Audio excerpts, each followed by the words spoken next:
Good morning. News and hair oil సమర్పిస్తున్న business breakfast షోకి స్వాగతం. ఏషియన్ మార్కెట్స్లో ఒక మిక్స్డ్ ట్రెండ్ కనిపిస్తుంది. కొన్ని మార్కెట్స్ పాజిటివ్గా, కొన్ని మార్కెట్స్ నెగిటివ్ కనిపిస్తున్నాయి. లాస్ట్ నైట్ యూఎస్ మార్కెట్స్ స్వల్ప నష్టాలతో ముగిశాయి. S&P 500 ఫర్ ఇన్స్టెన్స్ 3 పాయింట్ల నష్టంతో 2141 దగ్గర ముగిసింది. అదర్వైజ్ ఏషియన్ మార్కెట్స్లో షాంఘై, నికాయ్ ఈ రెండు కూడా పాజిటివ్గా ట్రేడ్ అవుతున్నాయి. KOSPI, Strides times, Taiwanese index ఇటువంటివి స్వల్ప నష్టాలు ఉన్నాయి.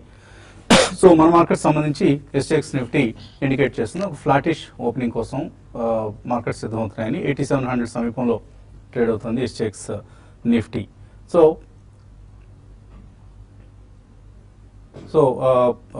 యూరోపియన్ సెంట్రల్ బ్యాంక్ నిన్న స్పష్టం చేశారు. Mario Draghi, European Central Bank chairperson.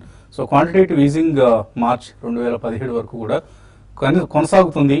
So అక్కడ ఏదైతే బాండ్ పర్చేస్ ఉన్నాయో అవి మార్చ్ 2017 వరకు, అవసరమైతే ఆ తర్వాత కూడా కొనసాగుతాయి అంటూ ఆయన ప్రకటించడం జరిగింది. సో స్టిమ్యులస్ మెజర్స్కి ఇప్పట్లో బ్రేక్ పడే సూచనలు కనపట్లేదు. క్రూడ్ ఆయిల్ ప్రైసెస్ మాత్రం కొంత వీకెన్ అయ్యాయి. అలాగే యూరో వీకెన్ అయింది ఈ ప్రకటనల నేపథ్యంలో. అండ్ క్రూడ్ ఆయిల్ మేబీ ప్రస్తుతానికి వీక్గా కనిపిస్తుంది. అదర్వైజ్ క్రూడ్ ప్రైసెస్లో రాబోయే రోజుల్లో స్ట్రెంగ్త్ కొనసాగే అవకాశం కనిపిస్తుంది ఎక్కువగా. జింక్ లాంటి అదర్ బేస్ మెటల్స్లో జింక్ లాంటివి, అలాగే కోకింగ్ కోల్, ఇది స్టీల్ ఇండస్ట్రీకి సంబంధించిన ఒక చాలా కీ ఇంగ్రీడియంట్. సో ప్రధాన రా మెటీరియల్గా చెప్పుకోవచ్చు. సో కోకింగ్ కోల్ ప్రస్తుతం $190 దగ్గర హైయెస్ట్ ఇన్ 20 months ట్రేడ్ అవుతుంది. సో నార్మల్గా క్రూడ్ ప్రైసెస్ కోకింగ్ కోల్ను ఫాలో అవుతూ ఉంటాయి. సో క్రూడ్ ఆయిల్ మేబీ రాబోయే రోజుల్లో కోకింగ్ కోల్ లాగానే $54కి, $55కి ఇలా ఇంచ్ అప్ అంటాం మనం. సో అక్కడి నుంచి కొంత పైకి వెళ్ళే అవకాశాలు ఎక్కువగా మనకు కనిపిస్తున్నాయి. HCLTech రిజల్ట్స్ వచ్చాయి ఈ ఉదయం. HCLTech రిజల్ట్స్ మార్కెట్ అంచనాలకు దాదాపుగా దగ్గరగా వచ్చాయి. రెవెన్యూస్ ఇన్ లైన్ రావడం చూస్తున్నాం. అండ్ సో ఐటీలో కూడా ఒక మిక్స్డ్ బ్యాగ్ మనకు కనిపిస్తుంది. Mid cap IT companies like KPIT కావచ్చు, NIT టెక్నాలజీస్ ఇటువంటివి, ఆర్ సైంట్ ఇటువంటివి కొంత పాజిటివ్ రిజల్ట్స్ ఇచ్చాయి. But only large cap companies like HCLTech కావచ్చు, ఆర్ ఇన్ఫోసిస్ కావచ్చు, TCS కావచ్చు, ఇటువంటి కంపెనీసే కొంత మనకు డిసప్పాయింట్ చేశాయని చెప్పుకోవచ్చు. అండ్ మేబీ గైడెన్స్ కూడా వీటికి సంబంధించి వీక్గా ఉంది. నిన్న రిలయన్స్ ఇండస్ట్రీస్ చాలా స్ట్రాంగ్ నెంబర్స్ ప్రకటించింది. Net profit, total income, EBIT margins అన్ని కూడా మార్కెట్ అంచనాల కంటే ఎక్కువగా వచ్చాయి. GRMs కూడా మార్కెట్ $9.1 ఉంటుంది అని ఎక్స్పెక్ట్ చేస్తే $10.1 వచ్చింది. అలాగే petchem segment EBIT margins quarter on quarter 14.9 నుంచి 16.3%. చాలా స్ట్రాంగ్ పెర్ఫార్మెన్స్ పెట్రోకెమికల్స్ బిజినెస్ సంబంధించిన మార్జిన్స్లో. So all in all Reliance Industries strong performance. అలాగే లాస్ట్ ఫ్యూ డేస్గా, లాస్ట్ 4 సెషన్స్గా మనం ICICI బ్యాంక్ చాలా స్ట్రాంగ్గా బిహేవ్ చేయడం చూస్తున్నాం. బ్రేక్అవుట్ మనం క్లియర్గా రావడం చూస్తున్నాం. నిన్న కూడా 4.7% పెరిగింది. లాస్ట్ 4 డేస్లో 15% పెరిగి ఇండెక్స్ని ఒంటి చేత్తో పైకి తీసుకెళ్తున్న stock ICICI bank. So ICICI bank stock సంబంధించి మేబీ చార్ట్లు రాంగ్ అయ్యాయి ఈసారి. రాజేంద్ర గారు కూడా దీన్ని సెల్ చేయమని చెప్పారు. But it is going strong. ప్రధానంగా రీరేటింగ్ ఈ స్టాక్ సంబంధించి పనిచేస్తున్న ఒక fundamental factor. And ICICI bank, Reliance Industries ఈ రెండు కనుక సపోర్ట్ చేయగలిగితే మేబీ రాబోయే రోజుల్లో ఇండెక్స్ న్యూ హైస్కి వెళ్ళగలుగుతుంది. అదర్వైజ్ ప్రస్తుతానికి లీడర్షిప్ అంతగా మనకు ప్రధానంగా లేదు లార్జ్ క్యాప్స్ సంబంధించి. ఇవాళ కూడా ACC, కెయిన్ రిజల్ట్స్ ఉన్నాయి. సో ఈ రిజల్ట్స్ ఎలా వస్తాయి అనేది చూడాలి. అలాగే FIS ఆఫ్ కోర్స్ బయింగ్ కొనసాగుతుంది. నేను కూడా ఫ్యూచర్స్లో పెద్ద ఎత్తున వాళ్ళు కొనుగోలు చేయడం చూస్తున్నాం. బట్ 87.25 ఇది ప్రధానమైన రెసిస్టెన్స్గా మనకు ప్రస్తుతానికి మార్కెట్స్లో కనిపిస్తుంది. అండ్ రిజల్ట్ సీజన్ కొనసాగుతుంది. మేబీ నిఫ్టీ ఆల్ టైమ్ హైని ఈ ఏడాదిలో టచ్ చేస్తున్నా లేదా దీపావళిలోగానే మనకు క్లియర్ ఇండికేషన్ రాబోతుంది. 9127 ఏదైతే ప్రీవియస్ హై ఉందో దాన్ని క్రాస్ చేయగలుగుతుందా లేదా అన్నది మనం వేచి చూడాలి. అండ్ నిన్న కూడా మిడ్ అండ్ స్మాల్ క్యాప్స్లో అవుట్ పెర్ఫార్మెన్స్ చాలా చూసాం మనం. So public sector banks there is supply choke. మనం ఎప్పటికప్పుడు అనుకుంటూ ఉన్నాం స్టేక్ అంతా కూడా గవర్నమెంట్ ఆఫ్ ఇండియా దగ్గర, LIC దగ్గర, లేకపోతే ఒక GIC దగ్గర కాన్సన్ట్రేట్ అయి ఉంది పబ్లిక్ సెక్టర్ బ్యాంక్స్లో. ఒకసారి ఎవరైనా పెద్ద ఇన్స్టిట్యూషనల్ ఇన్వెస్టర్స్ 10 lakh షేర్స్ కొనాలి, ఫర్ ఇన్స్టెన్స్ సిండికేట్ బ్యాంక్ షేర్లు కొనాలి అనుకుంటే మార్కెట్లో దొరకని పరిస్థితి. సో అందువల్లనే మనం సిండికేట్ బ్యాంక్ నిన్న చూసాం. మనం ఎవరో ఒక పెద్ద ఇన్స్టిట్యూషనల్ ఇన్వెస్టర్ కొన్నారు, 6% పెరిగింది ఒక్కసారిగా, 76 రూపీస్. అలాగే కార్పొరేషన్ బ్యాంక్, అలాగే Dena bank, city union bank, federal bank, Karnataka bank, list is unlimited. Canara bank, Andhra bank even. So ఇటువంటి బ్యాంక్ షేర్లు అన్నీ కూడా ప్రతి డిక్లైన్లో కొనండి. There is going to be a phenomenal rise in all the stocks. Don't avoid public sector banks. Some of the people say that don't buy అని. So దాన్ని నమ్మద్దు, కొనండి పబ్లిక్ సెక్టర్ బ్యాంక్స్ని. ఈవెన్ మన రాజేంద్ర గారు కూడా is against buying these banks. ఎందుకంటే NPS అనేది అదొక మైండ్లో మనకి ఫిక్స్ అయిపోయింది. But slowly that NPI issue is getting addressed. For instance మన ఎస్ఆర్ గ్రూప్లో కూడా చూసాం, corporates are trying their best to reduce the NPI burden for the banks. వాళ్ళ అసెట్స్ని మానిటైజ్ చేసి బ్యాంక్స్కి లోన్స్ కట్టేసే ప్రయత్నంలో ఉన్నారు. సో అందువల్లే మన ఐసిఐసిఐ బ్యాంకులో కూడా ఈ మధ్య చూసిన స్ట్రెంత్ ఏదైతే ఉందో that is because of the NPI issue only. NPI problem slowly address అవుతుంది అన్నది. ఈలోగా మనకు ఫ్రెష్ బయింగ్ ఆపర్చునిటీస్ ఉన్నాయి. ఆర్బిఎల్ బ్యాంక్ లాంటివి, ఈక్విటాస్ లాంటివి, ఓజీవన్ ఫైనాన్స్ ఇవన్నీ కూడా చాలా చాలా స్ట్రాంగ్గా పెర్ఫామ్ చేస్తున్నాయి. నిన్న కూడా ఆర్బిఎల్ బ్యాంక్ రిజల్ట్ చూసాం. చాలా చక్కటి quarter for RBL bank, Ratnakar bank limited ఇంతకుముందు గతంలో. సో ఒక మంచి బయింగ్ ఆపర్చునిటీస్ మనకు ఫైనాన్షియల్ సర్వీసెస్ సెక్టర్ ఇంకా ఇప్పటికి కూడా ఆఫర్ చేస్తుంది. ఈవెన్ ఇంత పెరిగిన తర్వాత కూడా క్యాపిటల్ ఫస్ట్ లాంటి ఒక స్టాక్. సో ఇవన్నీ దే ఆర్ ఆల్ పాజిటివ్లీ మనకు ట్రేడ్ అవుతున్న స్టాక్స్ లిస్ట్లో ఉన్నాయి. అండ్ డిసెంబర్ 3తో ఉచిత సేవలు రద్దు చేయాల్సిందిగా రిలయన్స్ జియోని ట్రాయ్ ఆదేశించింది. సో ఇది ఇన్ఫ్యాక్ట్ టెక్స్ట్లో వేయాలనుకున్నాం, but I forgot to give this to the text graphics. But December 31 వరకు ఉచితంగా జియో సేవలు ఇస్తామంటూ రిలయన్స్ గతంలో ప్రకటించింది. దాన్ని 3తో ఆపేయవలసిందిగా ట్రాయ్ ఆదేశించిందట. సో ప్రస్తుతానికి డిసెంబర్ 3 వరకే రిలయన్స్ జియో ఎవరైనా ఒకవేళ వాళ్ళకి సిమ్ దొరికి ఆ సిమ్ వాళ్ళ ఫోన్లో వేసుకున్న తర్వాత అది యాక్టివేట్ అయ్యి ఇదంతా జరిగితే, అదంతా కల్లోనే నాకు కూడా ఒక సిమ్ ఇచ్చారు, ఉత్తూత్ సిమ్. సో అది యాక్టివేట్ కావడం అనేది వాళ్ళ వల్ల కావట్లేదు. సో ప్రారంభ కష్టాలతో రిలయన్స్ జియో సతమతం అవుతుంది. చాలా నగరాల్లో ఇంక్లూడింగ్ హైదరాబాద్ చాలా పూర్ స్పీడ్స్ రిలయన్స్ జియోవి. సో ఎవరైనా రిలయన్స్ జియోకి వెళ్ళాలనుకుంటే మరొకసారి పునరాలోచించుకోవాలి. ఢిల్లీలో ఫర్ ఇన్స్టెన్స్ చూస్తే Bharti Airtel 7.23 download speeds mega Mbps అంటాం. 7.23 ఎంబీపీఎస్ ఉంటే రిలయన్స్ జియోది 5.34 ఎంబీపీఎస్ మాత్రమే.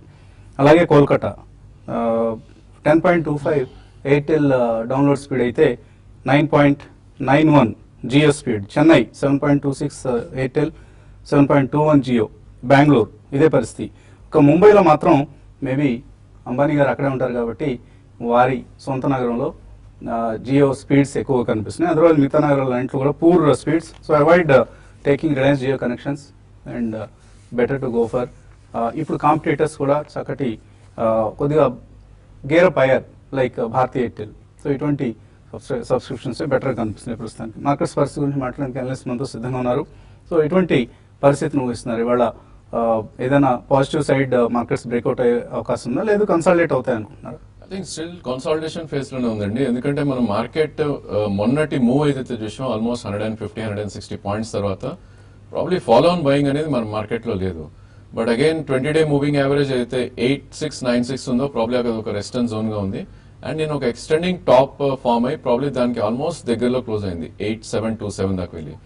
సో ప్రాబ్లీ ఐ థింక్ మొన్నటి స్వింగ్ హై ఏదైతే ఉందో 8806 అది దాటితేనే మళ్ళీ ఫ్రెష్ బయింగ్ వచ్చే ఛాన్స్ ఎక్కువ ఉంటుంది. మేబీ అక్కడ నుంచి 150 or 200 పాయింట్స్ దాకా అప్ సైడ్ మూవ్ వచ్చే ఛాన్స్ ఉంది. సో డెఫినెట్లీ దీన్ని 8750 నుంచి 8800 ని మనం సెల్ జోన్ గా పరిగణిస్తాం. ప్రాబ్లీ దాన్ని సప్లై జోన్ అంటారు చార్టికలీ. సో అక్కడ డెఫినెట్ గా పొజిషన్స్ ఉన్న వాళ్ళు అయితే అమ్మమనే చెప్తాను. ఇన్ కేస్ 8750 అండ్ 8800 మధ్యలోకి మార్కెట్ పెరిగితే కనుక ఇన్ఫాక్ట్ అవుట్ ఆఫ్ మనీ అంటే 8600 పుట్ ఆప్షన్స్ తీసుకున్నా కూడా బెనిఫిట్ ఉంటుంది డెఫినెట్ గా. And 8830 above closing basis stop loss పెట్టుకోవాలి. అదేవిధంగా బ్యాంక్ నిఫ్టీ చూస్తే కనుక ప్రాబ్లీ నిన్నటి ఎక్స్పైరీ అనుకుంటాను ఐ థింక్ అవుట్ పర్ఫార్మ్ చేయడం చూసాం. And above 20-day moving average above 20-day moving average close అవటం చూసాం. ఇన్ఫాక్ట్ ఈ రోజు మనం చాలా క్లోజ్ గా పరిశీలించాలి. 19,816 అంటే ఇక్కడ నుంచి ఆల్మోస్ట్ 150 పాయింట్స్ పెరిగితేనే నెక్స్ట్ బ్రేక్అవుట్ ఛాన్స్ ఉంటుంది. మేబీ అది దాటితే కనుక 20,264 దాకా అప్ సైడ్ వెళ్ళే ఛాన్స్ ఉంది. బట్ బ్యాంక్ నిఫ్టీ కొద్దిగా అవుట్ పర్ఫార్మెన్స్ ఉంది కాబట్టి మేబీ బై ఆన్ డిప్స్ గా మనం చెప్పుకోవచ్చు. అరౌండ్ 19,482 వస్తే కనుక అక్కడ లాంగ్ పొజిషన్స్ తీసుకుని 19,322 2-day లో ఏదైతే ఉందో స్టాప్ లాస్ పెట్టుకోవాలి. అదేవిధంగా ఇప్పుడు వసంత్ గారు చెప్పారు basically I think banking space లో పిఎస్యూ బ్యాంక్స్ వద్దు అనేది రీజన్ ఏంటంటే టెక్నికలీ ప్రాబ్లీ ఇంకా వీక్నెస్ కనిపిస్తుంది. Weakness in the sense okay bottom form అయింది, మేబీ కన్సాలిడేషన్ లో ఉంది. ఎగ్జాంపుల్ ఆఫ్ ఐసిఐసిఐ బ్యాంక్ తీసుకుంటే కనుక దీని ఆల్ టైమ్ హై అరౌండ్ 393 ఉంది. 393 ఉన్న స్టాక్ ఆల్మోస్ట్ 188 దాకా పడి ఇప్పుడు అరౌండ్ 275 మధ్యలో కన్సాలిడేట్ అవుతుంది.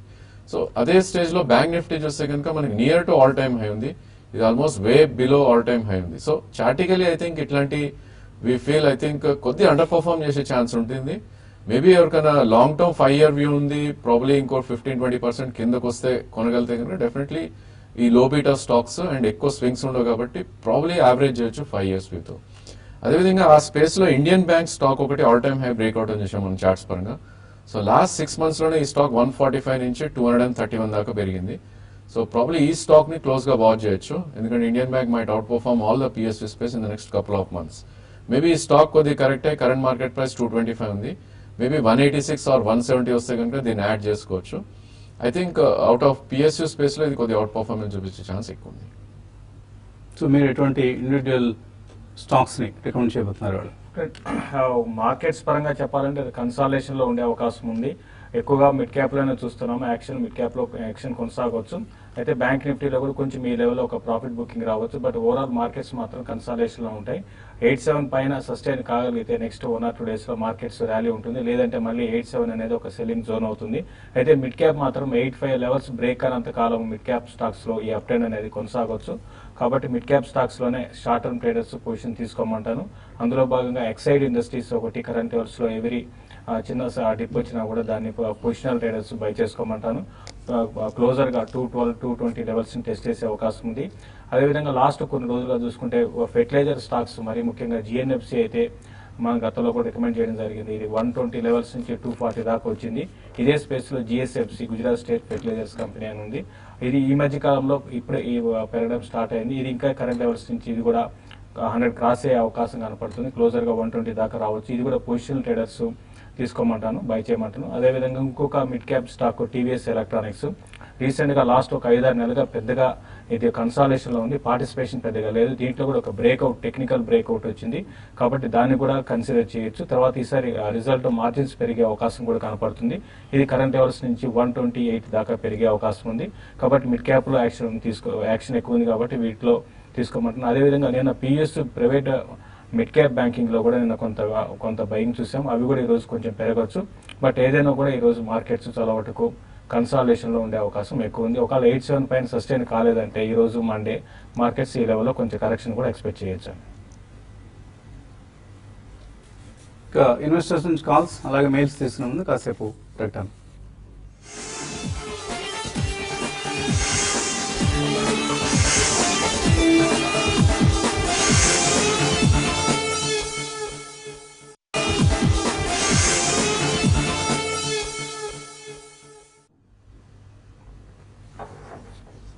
న్యూస్ అండ్ హెయిర్ ఆయిల్ సమర్పిస్తున్న బిజినెస్ బ్రేక్ఫాస్ట్ షోకి తిరిగి స్వాగతం. ఎస్ఎక్స్ నిఫ్టీ 8697 విచ్ స్వల్ప నష్టాలతో కూడిన ఓపెనింగ్ ఇండికేట్ చేస్తుంది. లెట్స్ వెయిట్ అండ్ వాచ్ ఏ లెవెల్ దగ్గర మార్కెట్స్ ఓపెన్ అవుతాయన్న అంశానికి సంబంధించి. గుంటూరు నుంచి కమల్ కాలర్ లైన్ ఉన్నారు. హలో, నా దగ్గర అశోక్ లైలాండ్ 90 రూపీస్ కాల్ తీసుకున్నానండి నవంబర్ సిరీస్ ది. అది హోల్డ్ చేయొచ్చా? అలానే నెల కాస్ట్ వచ్చేసి 54 రూపాయల్లో తీసుకున్నాను. అది నిన్న కొంచెం అప్ అయింది, ఇంకా కంటిన్యూ చేయొచ్చా బయటకు వచ్చేయమంటారా? అశోక్ లైలాండ్ హోల్డ్ చేయమని చెప్తానండి. ఎందుకంటే ఇది లాస్ట్ ఒక ఫ్యూ డేస్ గా చూసుకుంటే వాల్యూమ్స్ పెరిగాయి.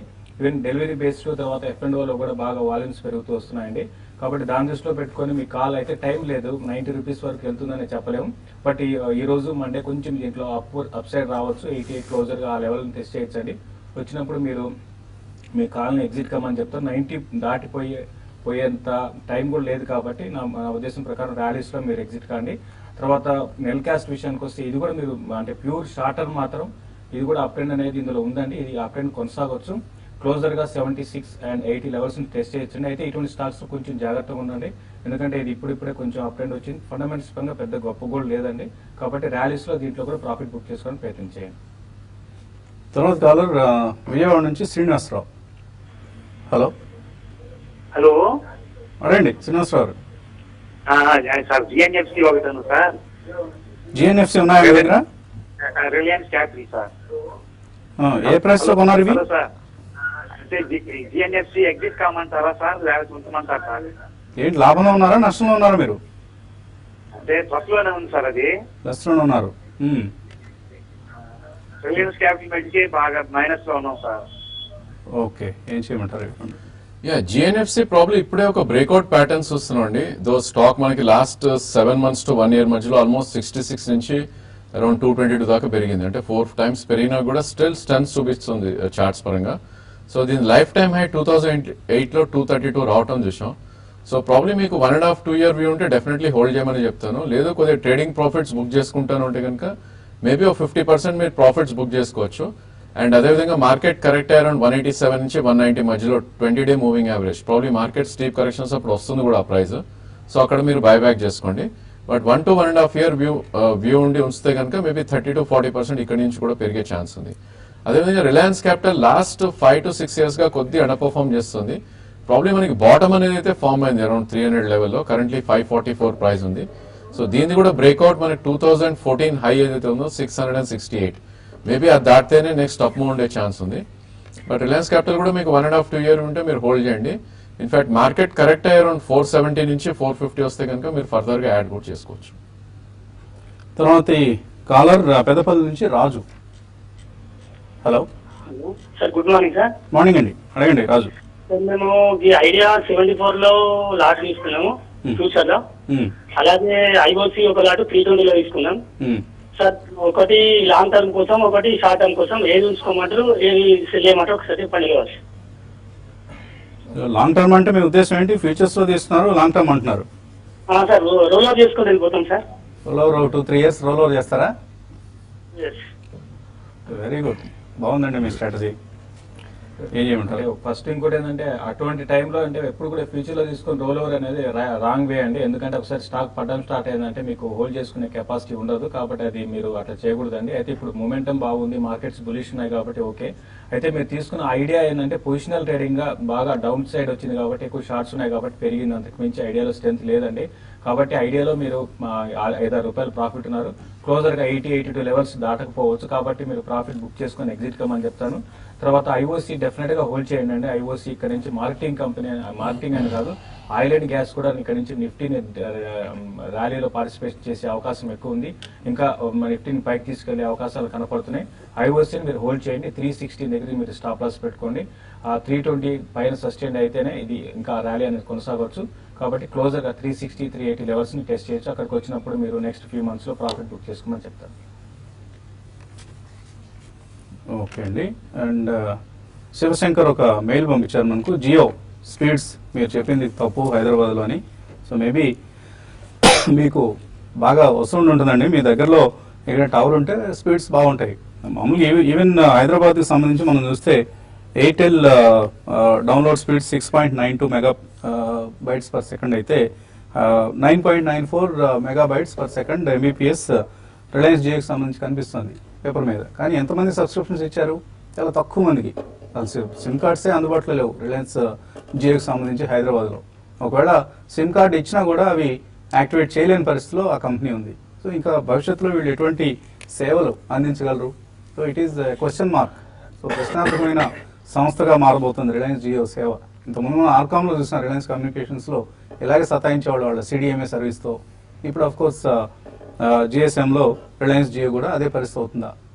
Let us hope that they will not do like that. But మనం ముందుగా సర్వీస్ సంబంధించి కొంత హెచ్చరిక జారీ చేద్దాం అన్న ఉద్దేశంతో చెప్పడం జరిగింది. Otherwise in many of the metros their speeds are lesser than Bharti Airtel. అంటే ఇంకా సర్వీస్ కూడా ప్రారంభించకముందే స్పీడ్స్ తక్కువగా ఉన్నాయంటే రేపు సబ్స్క్రైబర్స్ పెరిగి వాళ్ళందరూ వాడటం బిగిన్ చేస్తే, డేటా అన్లిమిటెడ్ స్థాయిలో డేటాని డౌన్లోడ్ చేసుకోవడం స్టార్ట్ చేస్తే స్పీడ్స్ మరింత తగ్గుతాయి.